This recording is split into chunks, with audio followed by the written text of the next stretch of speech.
Secrets kill you. Secrets kill people like me. Please welcome back to the show the multilingual Matthew Perry! Alcoholism wants you alone.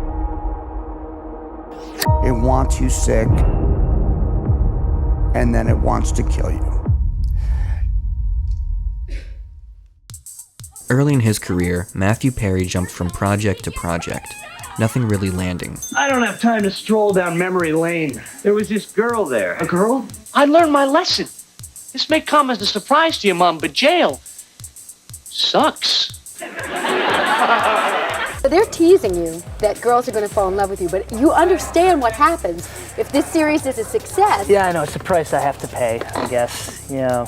Well.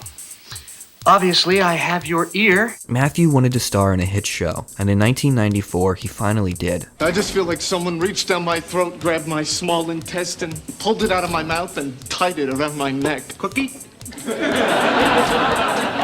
People are going crazy. This show Friends is extremely hot right now. Ladies and gentlemen, please welcome Matthew Perry. Matthew Perry! This isn't my first show, you know, but this is the first one that anybody but my mom has watched. Well, of course I want to live in the past. It was better there. I'll bet you wish you had it to do all over again. You got that right. You're sure about that?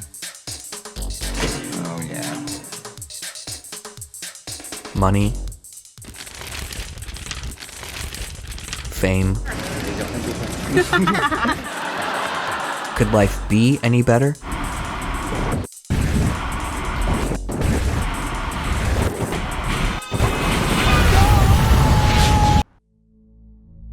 Secrets kill you. Secrets kill people like me. Yeah. You were 14 in the backyard somewhere in Ontario, right? Ottawa. You were with a couple of buddies. What do you remember? I remember that day very well. I had never drank before, and I just sort of drank this entire bottle of what was called Anwar's Baby Duck. That was the name of the wine. And I lay in the grass and just was in heaven. And I thought to myself, this must be the way that normal people feel all the time. And I thought that at 14. Normal people have a drink and they feel a little, woozy, and then they, go home and go to work. I have a drink, and for the first time in 3 weeks, life seems to make sense. Why would you not want to drink if that happened to you?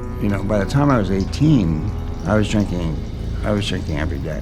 It's a progressive disease, so it gets worse and worse as you get older. At that time, I was drinking out with friends a lot. And then at 1:45, I would say, I'm gonna go home. I would race across town to a liquor store, buy a bottle of vodka, and drink as much as I had with the other guys that night. I haven't prayed often, but I made a prayer, and I wanted to be famous. For the first time in my life, I knelt down and prayed. And that prayer was, God, you can do anything you want to me, just please make me famous. 3 weeks later, I got friends, and God did not forget about the second part. Wow, could you be any stupider? I made a rule that I would never drink or take anything at work, but I would show up blindly hungover. I can't call her. I left the message. I have some pride. Do you? No. Well, I loved Chandler. I loved the show, and I also knew, remember this, because it's going to be the best time of your life. And I knew it. Yes, back then I used humor as a defense mechanism. Thank God I don't do that anymore. You had that with the whole 9 yards, and you had that with friends. The whole 9 yards out, and friends, of course, and they were number one at the same time. It's the time I should have been the toast of the town. Michael J. Fox did it. He had the number one TV show and the number one movie, but I think it's just us. I was in a dark room meeting with drug dealers and completely alone for months. Couldn't tell my family, I couldn't tell anybody because they would possibly ask me to stop. How could you do this?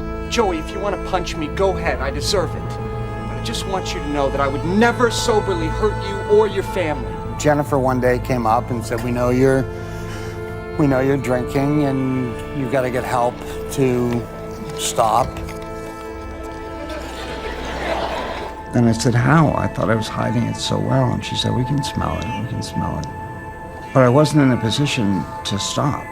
And that's what addiction is. And it took over decades of my life. And I pray to you, if you worry that you're having this problem, or you know somebody that is, raise your hand, find somebody who's smarter than you about this, and talk to them, and be honest about it.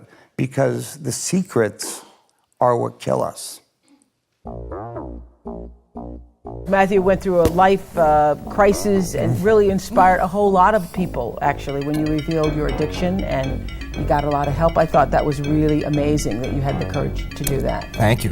Yeah. It actually has very little to do with courage at first. It's really it's kind of a life or death kind of situation. So what saved me was finally getting a little bit of clarity in my life and realizing that this was it. If I keep living my life this way, there isn't going to be any life. So you ultimately kind of, I guess the key word is surrender, and you realize that you need help. So you finally ask for it, and you realize the Matthew Perry plan sucks. And is there a moment, or are there a series of moments? For me, there was a moment. There was a but moment. There was a moment where you just kind of, it's kind of like God just kind of opens a window or shines a light on your situation. Serving Sara had to suspend production while he was in rehab for drug and alcohol abuse. It's slurring my dialogue. It's shot in Dallas, and I was doing Friends at the same time, so doubled my workload. And I was flying on a private jet, drinking vodka out of a water bottle, yeah. A girlfriend says something that startles him. I think you're disappearing. And then I went, oh, stop everything. I'm going to rehab right now. Stop the movie, stop everything. So that's why I walked off a movie set, and I stopped doing everything to pull it together. Go pull it together with help from people who were much smarter than me about this. I left the film to go get help, and it's kind of... How are you doing now? Oh, I'm doing great. Yeah. You get into a place in your life where you're having a problem, and you either, lie down about it or step up to bat and take your swing, and that's what I did. If you face this, then sobriety is possible, and I've never been happier in my whole life. Why did you decide to share your story? My life has had so many highs and so many lows. I felt that it was time, and I felt that it really was time to help people. I'm sure if any of us could go back in time, there would be some things we'd do differently. The fact is, none of us can be 17 again, and all we can do is learn from the past and try our best moving forward. For so long, I didn't know what was going on. I do now. And that's why the best thing about me is I can help people if they ask me to. I can. Wonderful things happen in my life. I'm incredibly grateful for all of them, but that's the ticket, is helping people on a large scale or helping, one guy. Because alone, you lose. And now I finally feel okay and feel like I've got some strength. Matthew is, just the best guy in the world. I had the best time of my life working with him. He's just grown so much, and I'm so proud of him. He's so strong, and I just love him. Some of the best lines are off camera when it's not, when there's no camera rolling. You were a big fat check to the foundation. We were really early on, and it was just such a tremendous vote of confidence. You just take and do your best. What people may not know about Matthew Perry is that he's probably one of the most sensitive people. When there's a sensitive moment, he'll make a joke, but really he's an old softy. He's a good guy. If somebody comes up to me and says, I can't stop drinking, can you help me? I can say yes and follow up and do it. I've said this for a long time. When I die, I don't want friends to be the first thing that's mentioned. I want that to be the first thing that's mentioned. And I'm going to live the rest of my life proving that. I don't know what I'm going to do. Not seeing you every single day and laughing. I mean, that's something I'm really going to miss, because I don't know of anyone who makes me laugh as much.